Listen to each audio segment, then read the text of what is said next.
जय हिंद साथियों, आपका स्वागत है फ्यूचर फोकस क्लासेस में। अगर आपका भी सपना है टॉपर बनने का और अभी अपने सपने को साकार करना चाहते हैं और आपका भी सपना था 90% मार्क्स लाने का मैथ साइंस सोशल, और आपको भी मैथ से लगता है डर, साइंस समझ में नहीं आता है, फिर भी आप का सपना था टॉपर बनने का, उस सपने को ख़त्म नहीं करना है, उस जुनून को ख़त्म नहीं करना है, उस आग को ख़त्म नहीं करना है, क्योंकि फ्यूचर फोकस क्लासेस आपके लिए लेकर आया है फ्री क्रैश कोर्स। पूरे पटना में पहली बार फ्री क्रैश कोर्स देने वाला एकमात्र संस्थान फ्यूचर फोकस क्लासेस होने वाला है। दूसरा चीज, ऑफलाइन और ऑनलाइन दोनों माध्यम में होने वाला है। ऑफलाइन आप पटना में मिल सकते हैं और ऑनलाइन एप्लीकेशन के थ्रू, यूट्यूब के थ्रू मिल सकते हैं। एप्लीकेशन से आज ही प्ले स्टोर से डाउनलोड कीजिए फ्यूचर फोकस क्लासेस को, और पटना में आप ऑफलाइन मिलना चाहते हैं तो रामपुर रोड, बाजार समिति, मेन गेट, पटना आप आकर मिल सकते हैं, जिनका कॉन्टेक्ट नंबर है 86 034 97 015। देखिए अब की बार 450 पार, अब की बार 450 पार का नारा लगाना है, और मात्र 75 दिनों में, और ऑल सब्जेक्ट्स, ऐसा नहीं केवल मैथ साइंस, आपके मैथ को जो डर लगता है उसको खत्म हम करेंगे।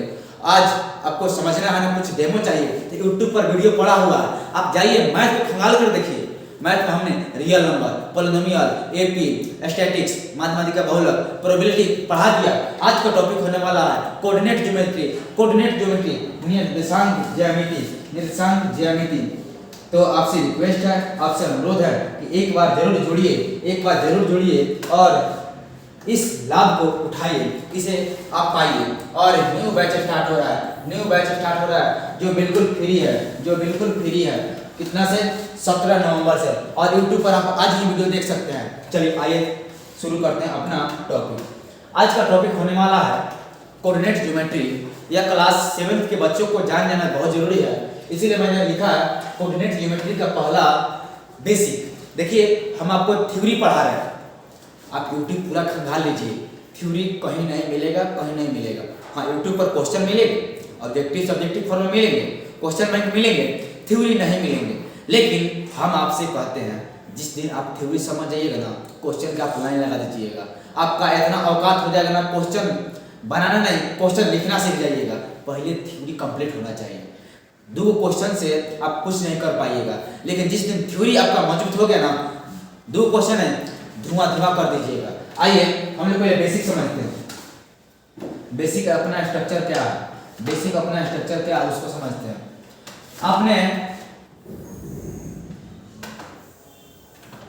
आपने इस लाइन को अच्छा से जाना होगा, आपने इस तरह के लाइन को जाना होगा। ये लाइन क्या कहता है?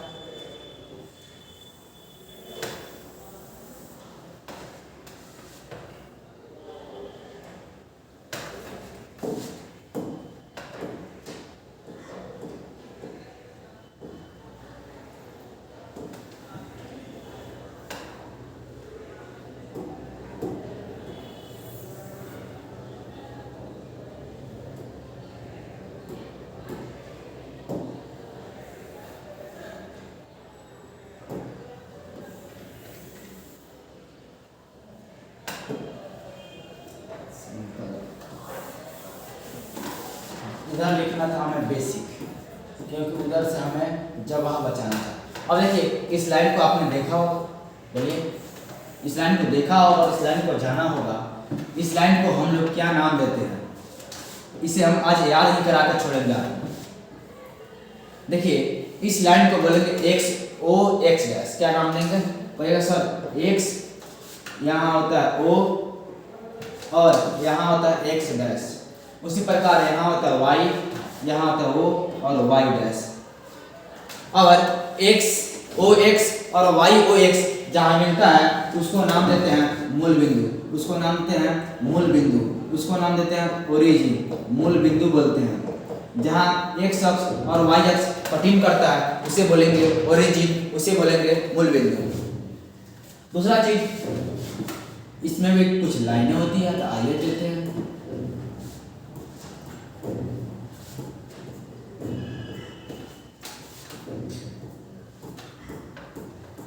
चलिए अब लिखते हैं। मान लीजिए यहाँ 1 है, 2 है, 3 है, 4 है, 5 है, 6 है। 1 है, 2 है, 3 है, आगे 4 5 6 रहेगा, -1 है, -2 है, -3 है, -4 है, -5 है। यहाँ भी -1 है, -2 है, -3 है, -4 है और -5 है। ठीक है। अब देखिए क्या होता है, क्वाड्रेंट 4 गो होते हैं। क्वाड्रेंट 4 गो होते हैं, कहिएगा कौन कौन, कहिएगा first quadrant, second quadrant, third quadrant, fourth quadrant. कौन कौन? 4 go, first second third fourth, first second third fourth. Hindi में पाद बोलते हैं, हिंदी में हम लोग पाद बोलते हैं क्वाड्रेंट को, जैसे प्रथम पाद, द्वितीय पाद, तृतीय पाद, चतुर्थ पाद। ये क्या है? तो कहिए सर प्रथम पाद। ये क्या है? सेकंड पाद। ये क्या है? कहिए सर थर्ड पाद है। ये क्या है? कहिए सर फोर्थ पाद है। First second third quadrant. ठीक है। अब देखिए फर्स्ट क्वाड्रेंट में आता है प्लस प्लस।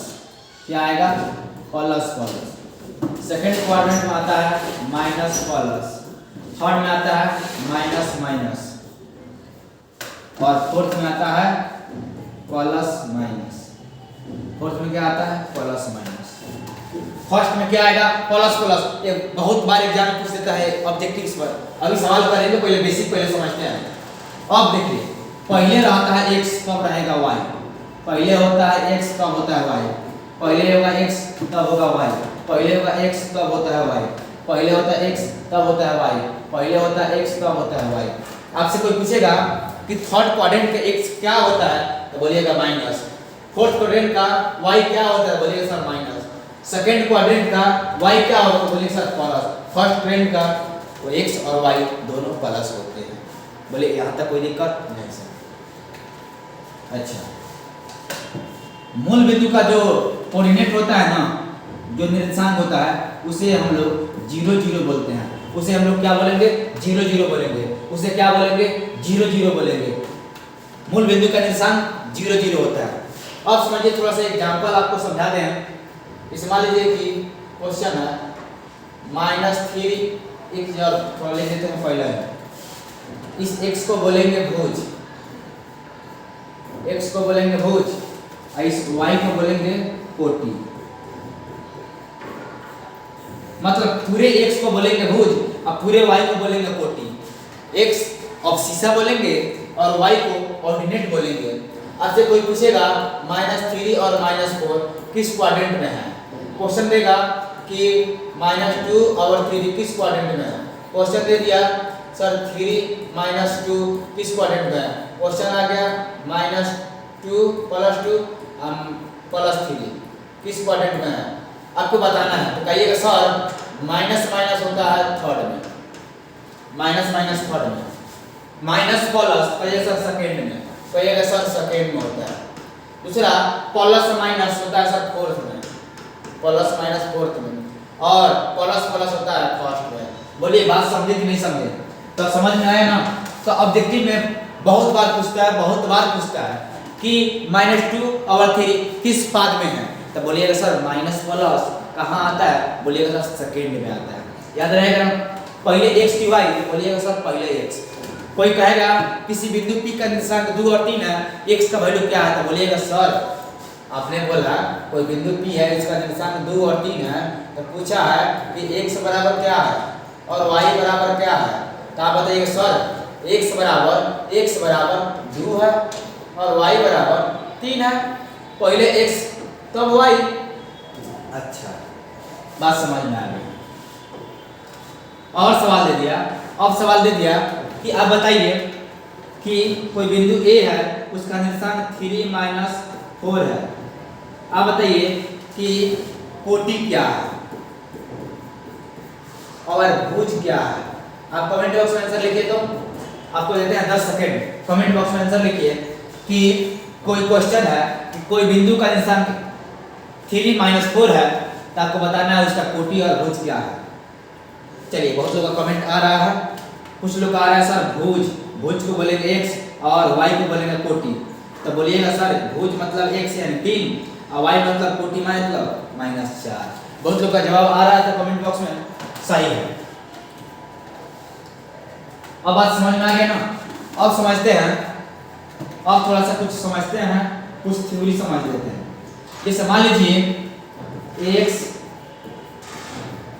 एक्स अक्ष पर किसी क्या एक्स अक्ष पर वाई निर्देशांक क्या होगा?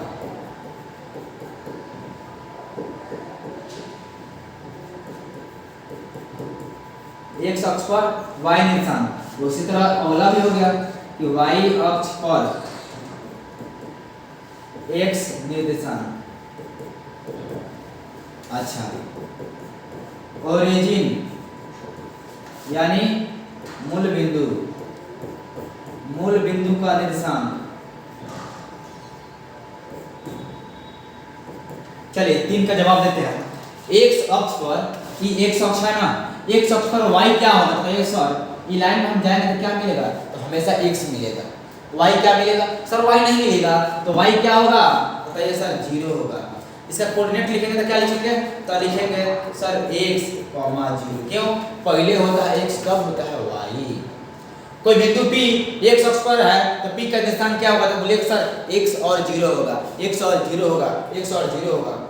अगला सवाल आता है y अक्ष पर x का निर्देशांक क्या होगा? भैया सर y अक्ष पर x तो मिलवे नहीं करेगा, x 0 होगा। x क्या होगा? भैया सर 0 होगा। x 0 मतलब क्या है?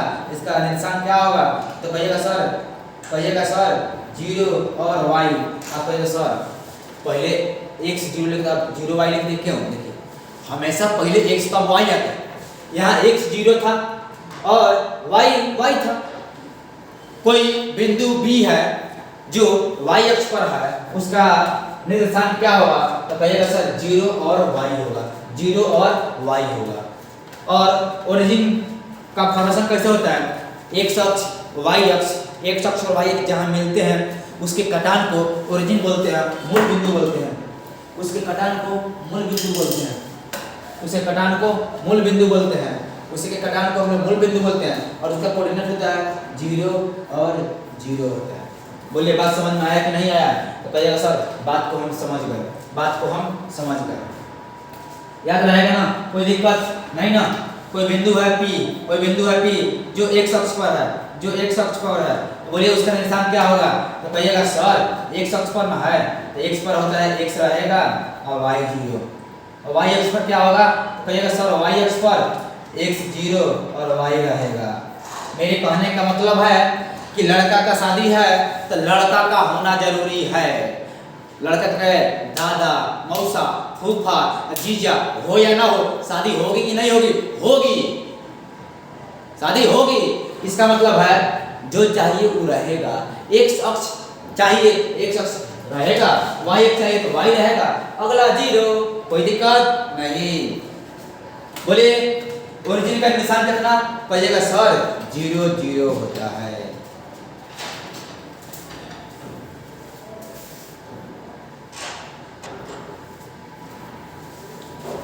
बोलिए बात समझे कि नहीं समझे? आशा करते हैं कि बात को आप बेसिक था, मेरा बेसिक स्ट्रक्चर था। अगर ये बात को आप समझ गए, समझिए आपसे 5 नंबर पक्का हो गया, क्योंकि इसका आना तय है। इसमें से 2-3 गुना आना तय है 100% तय है। अब आगे आता है दो बिंदुओं के बीच का दूरी, जिसे हम लोग बोलते हैं डिस्टेंस फार्मूला। डिस्टेंस फार्मूला क्या होती है? तो बोलिएगा सर डिस्टेंस फार्मूला होती है x2 - x1 का whole square plus y2 - y1 का होल स्क्वायर रूट के अंदर। इस साले सवाल बनाएंगे तब समझ में आएगा, सवाल बना रहे हैं। जैसे एक का दिया है 3 7 और b का दिया है 0 3। बीच का दूरी निकालना है, यहाँ लिखिएगा। सॉल्यूशन तो लिखा गया है। अब लिखना है x1 बराबर, देखिए x1 y1 x2 y2। एक रहेगा तो xy, और जब ज्यादा रहेगा तो x1 y1 x2 y2 x3 y3 100 y से बात खत्म। x1 बराबर कहिएगा सर 3, y1 बराबर कहिएगा सर 7 और x2 बराबर कहिएगा सर 0 और y2 बराबर कहिएगा सर 3। हमें निकालना क्या है? कहिएगा सर दूरी निकालना है। दूरी निकालना मतलब AB निकालना है। A और B के बीच का दूरी तो AB निकालना है। तो पहले फार्मूला x2 - x1 का whole square plus y2 minus y1 का होल स्क्वायर रूट के अंदर। चलिए वैल्यू रखते हैं x2 बराबर 0 और x1 बराबर 3 का होल स्क्वायर प्लस y2 कितना है कहिएगा सर 3 है, y1 कितना है कहिए सर 7 है, घटेगा स्क्वायर चढ़ेगा 0, 0 में से 3 जाएगा -3 का होल स्क्वायर प्लस 3 में से -7 जा रहा है तो -4 का होल स्क्वायर। बोलिए माइनस का स्क्वायर प्लस 3 का स्क्वायर 9, माइनस का स्क्वायर प्लस 4 का स्क्वायर 16। आप बोलिएगा सर रूट के अंदर 25, रूट के अंदर 25 का आंसर क्या होगा 5 इकाई। तो a का निशान 3 7 था, b का निशान 0 3 था, उसके बीच का दूरी कितना आ गया 5। बाई देवे कभी अगर दूरी माइनस में आ गया तो बोलिए सही कि गलत, बोलिए गलत, उसे प्लस मान लीजिएगा। दूरी माइनस नहीं होती है, उम्र माइनस नहीं होता है। ठीक है, आशा करते हैं समझ में आपको आया होगा। ठीक है, कोई दिक्कत नहीं ना।